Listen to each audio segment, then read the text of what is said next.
hunting is where the target animal is unfairly prevented from escaping the hunter, either by physical constraints like being in a fenced enclosure or by mental constraints such as being habituated and hand raised.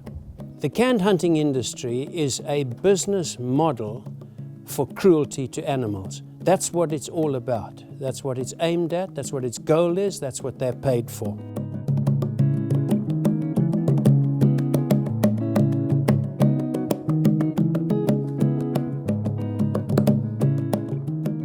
I've been in South Africa a year ago, and I went to volunteer for a monkey, but I find out when I arrived there that I will be taking charge of 5 baby lions. So that's how I managed to be with 5 cubs. So when I arrived there, they told me that this 5 cubs was here just for a couple of months. They were going to a zoo in Denmark, and they didn't want to say where they were coming from, what will happen with them. They just say they're going to the zoo in a couple of months and that's it. So I tried to find out, but I was never able to know the truth. When I came back, I received a message from a person that was working at the place where I was volunteering, saying that Serabie, the youngest cub, was not going to the zoo in Denmark. She was going to a facility, can hunting farm, where she was coming from. When I found out that Serabie was going to a can hunting facility, that's where I freaked out. I never thought that I will be involved in such a disgusting practice. When you try to help animals and you find out after that what you have been done is just helping the circle of a disgusting practice, you're saying to yourself that you need to do something, that you need to find somehow to find something to help her. The day that I was leaving to go back to South Africa, the feeling that I was inside, it was incredible. It was fantastic. I knew that I was going to go back and see Serabie. So for me, I knew she will be bigger, maybe different. I didn't know how she was treated down there. So I was excited, and at the same time, I was a bit stressed of what will happen at the can hunting facility.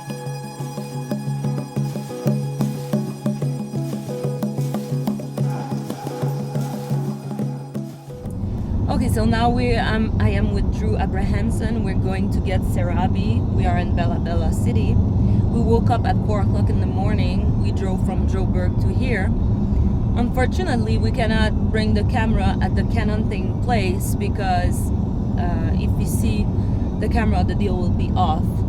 So we're a bit stressed, tense in the car, but everything's gonna be all right. We just hope we can go get Serabie and leave that horrible place.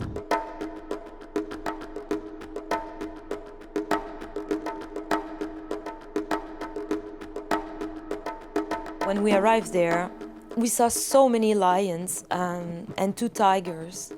In the enclosure of Serabie, there were 14 together. The lions with her was about 8 months to 13 months. In front of her enclosure, it was the baby that you can see that they were between 3 months and 6-7 months.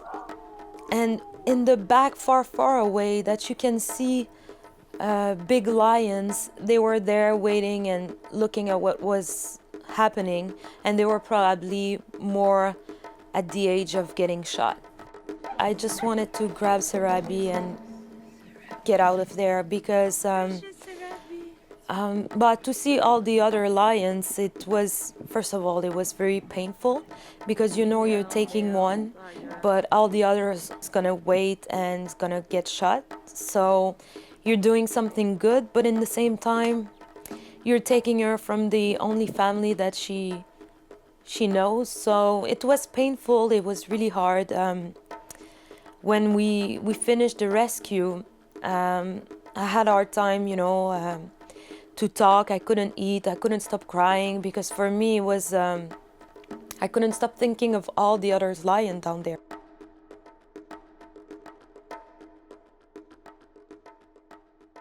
when we left that place, we put Serabie in a Jeep and I sat with her in the back, and it was amazing to be able to touch her 6 months later. You know, she was maybe 40 pounds when I left. Now she was 150 pounds. So it was an amazing feeling to know that a lot of people helped me to rescue her. So I was really grateful for all of that.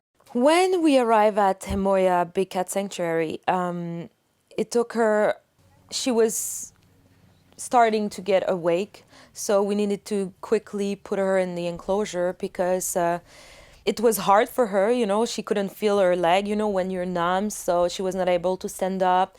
It was really a hot day, so we put her a bowl of water.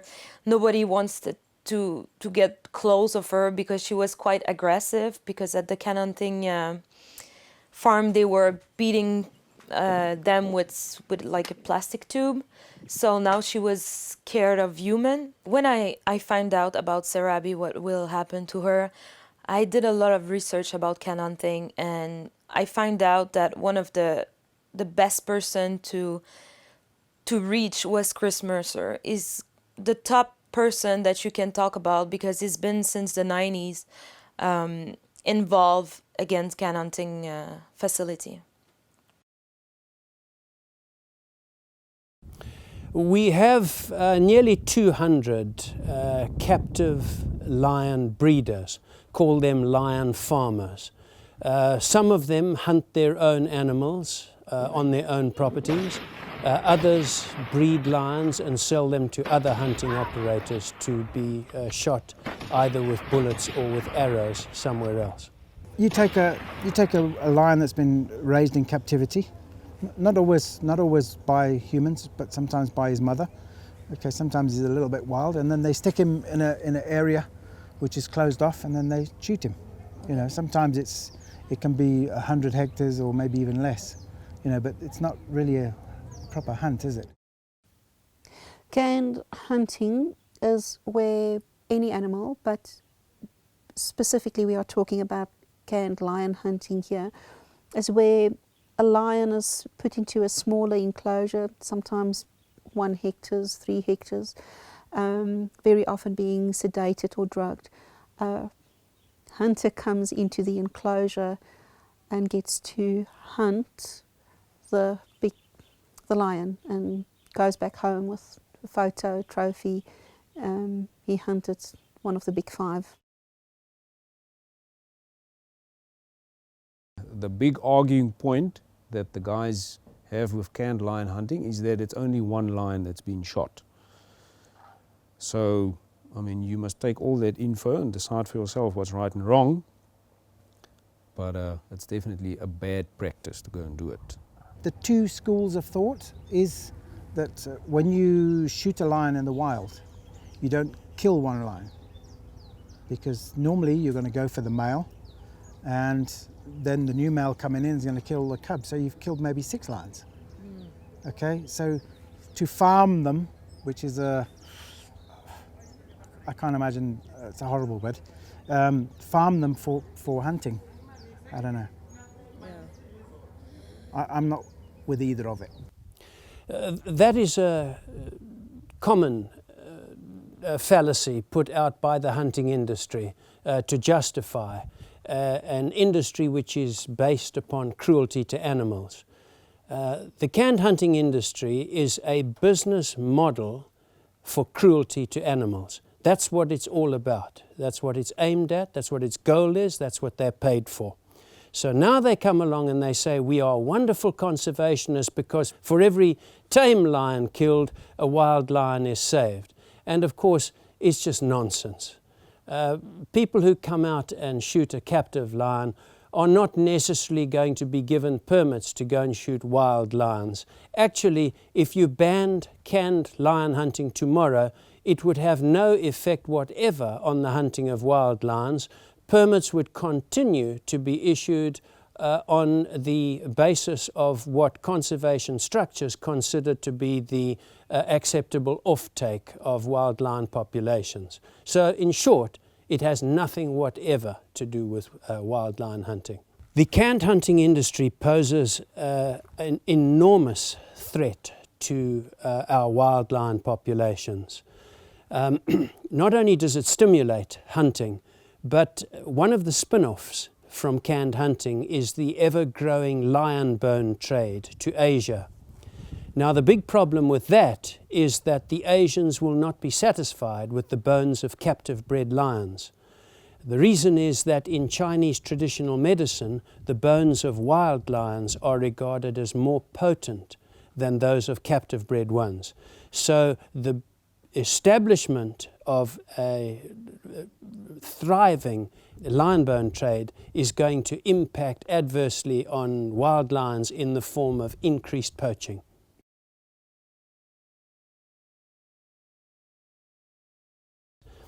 Lions in the wild breed, I'm not an expert in that, but I would think probably every 2 years, whereas in a captive breeding situation, they breed sometimes twice a year. And I've even been told of situations where they can squeeze a third breeding cycle into 1 year. So this is wholly unnatural. They are being speed bred for profit. The lion cubs are removed from the mother immediately at birth in case she rolls on them or in case the lion cubs get killed. And that's unnatural and causes stress to the mother as well as to the cubs. The cubs are then leased or rented out to facilities to be petted by tourists. And we know from talking to people who have kept lion cubs in this situation, it causes such stress when the lions are petted like that, that the cubs get diarrhea and they vomit and they show other signs of stress. From there, the lion cubs get older, and then some of the breeders use the older cubs for walking with lions.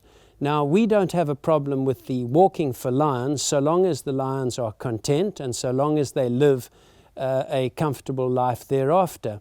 But unfortunately, the lion breeders use the walking with lions merely as a temporary measure to externalize the cost of rearing the lion to huntable size. Once the lion reaches huntable size, it is hunted. Hunted is not really the right word, it is executed, and a popular method of killing captive bred lions is with bow and arrow. That is still legal in most provinces in South Africa. After that, the bones are now available for the booming trade in lion bones to Asia. So there's the life cycle of a captive bred lion. An illegitimate industry whose whole business model is founded on cruelty to animals.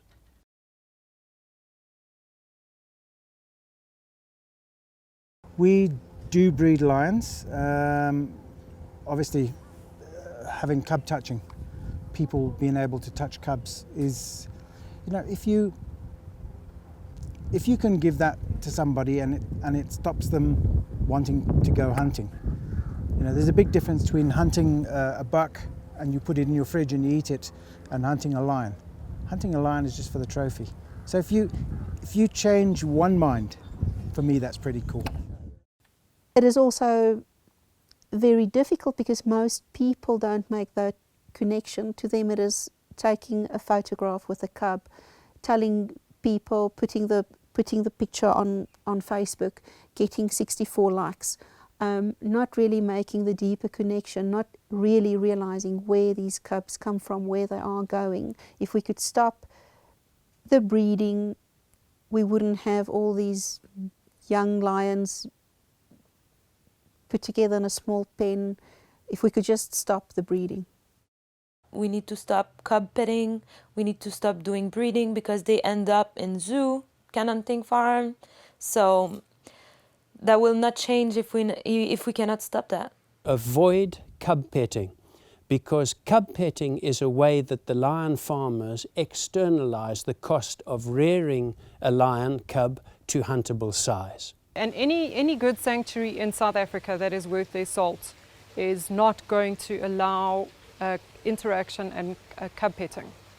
Cub petting is very popular, and the ethical lion sanctuaries who do not allow cub petting because it's so bad, they lose a great deal of money for exercising their ethics. For people who are looking to come and volunteer and pet lions and even walk with lions, I wouldn't recommend it, because what's happening is it's just maintaining the circle that is canned lion hunting. It goes from cub petting to walking with lions, and then inevitably they will end up getting shot. Volunteering, I would say, do your homework. People should have the choice whether they want to come and volunteer or not, knowing where the cubs come from, where they are going to, and if they support that, then I suppose you can come and volunteer. But just understand the flow of it, where they come from, where they're going to, and what is the end result for them. They aren't aware of the actual problem. They think they are helping to conserve lion in the wild, which isn't the case at all. And they don't know. They need to be educated. The word needs to get out there that they need to ask relevant questions to the agencies that are advertising the jobs to come and volunteer. And millions of people who are animal lovers throughout the world are making the mistake of volunteering at lion farms in South Africa who deceitfully pass themselves off as wildlife sanctuaries. We get volunteers who are animal lovers coming here, and then they are horrified when they find that they have been placed at a lion farm and that the cubs that they are looking after are going to be shot with a bow, an arrow, or a gun when they get old enough. Because of public pressure against the cruelty involved in canned hunting, the Minister for the Environment at the time, Minister van Schalkwyk, attempted to insert a clause in the TOPS regulations. TOPS stands for Threatened or Protected Species. And he attempted to impose a 24-month wilding rule. In other words, before a lion could be hunted, it had to be placed into a large camp where it could hunt natural prey for a period of 24 months before it could be shot. Now, we criticized that whole system as a farce, because basically what he was saying is, if we can all pretend that the lions are wild after 2 years of this, then we can all pretend that I have banned canned hunting. And of course, the lions would still come when you beat the dinner bell, so they would never be wild, truly. However, the 24-month wilding rule was considered an unacceptable expense to the lion farmers. So the South African Predator Breeders Association sued the minister, alleging that this clause was irrational or unconstitutional, or both. They failed in the High Court, but on appeal they succeeded. However, they succeeded on a different basis, and your viewers might be interested to know that the Supreme Court held that the lion farmers had nothing whatever to do with conservation. They were farmers who might as well have been farming with sheep and cattle, and therefore the minister responsible for conservation had no jurisdiction to impose limits on their activities. Nothing short of banning the industry is going to save African lions. And this is going to be unpopular, and it's going to involve heavy losses. Many of the lion farmers have threatened to sue the government for their losses if canned hunting is banned, because they say, you gave us permits to do canned hunting and captive lion breeding, and we spent millions of rands on building infrastructure, and now you come along and tell us we can't do it anymore. Right, you pay us compensation for our expenses. So for that reason, I do not see the South African government ever taking steps to ban canned hunting. we will have to get it banned by working with people overseas to cut off the flow of funds to this awful industry. The South African government need to ban the breeding of lions. There are just too many. There are over 4,500 captive bred lion at the moment in the country. It's something that's not going to stop unless the government do something. But unfortunately, there are a lot of government officials that are on the take, from the Breeders and the Hunters Association in South Africa. In the United States, there is a move at the moment to have the status of lions raised to endangered by the US Fish and Wildlife Service. Now, if that happens, it means that the trophy hunters will not be able to import their lion trophies back to America, and that will immediately kill that section of the industry, and that accounts for about 55% of the income. Now, if through the Eurogroup of animal welfare organizations we can achieve the same thing for Europe, that will knock out another 40% of the industry's income. And if we can educate people to stop volunteering and cub petting, we can kill this industry by cutting off the flow of funds. The money that they bring with them doesn't always stay here.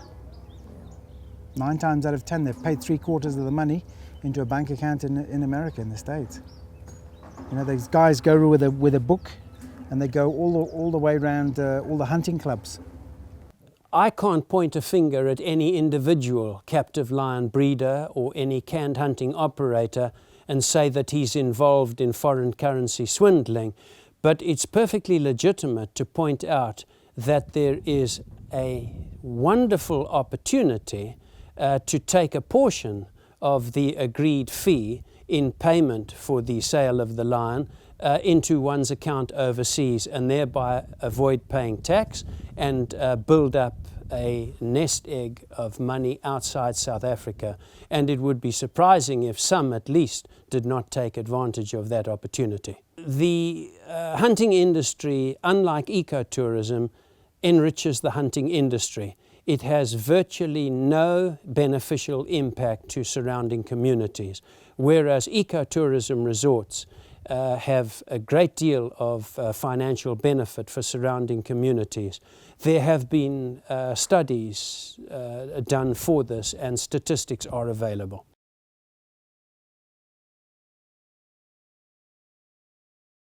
Lions are not at this stage considered endangered, but they are considered to be on a sensitive level. 10 years ago, there was 56,000, and there's 20,000 now. It's going down, and it's going down very fast. If you look at their dwindling numbers in the wild, we believe they should.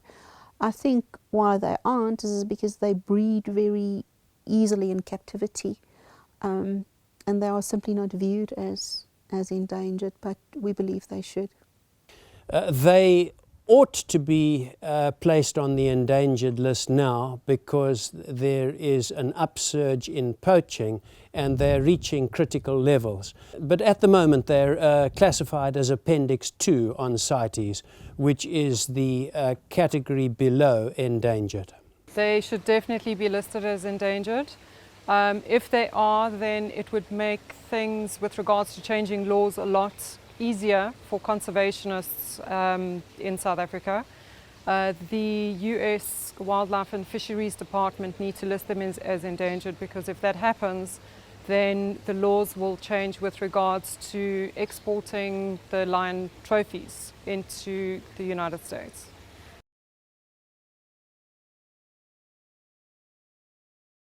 You can care by talking about can hunting. You can care about animals by donation. If you don't have time, you can donate your money, or if you don't have money, you can donate your voice in the way that you can talk about it. So if we talk about cruelty, animals cruelty like this, the more we talk, the more we have chance to save them. What you can do is educate people about the evil of an industry whose business model is cruelty to animals. Then you look at where the money comes from to fund this awful industry. And 2 steps that you can take immediately to prevent canned hunting: you can stop volunteering at lion farms who pose and pass themselves off as wildlife sanctuaries.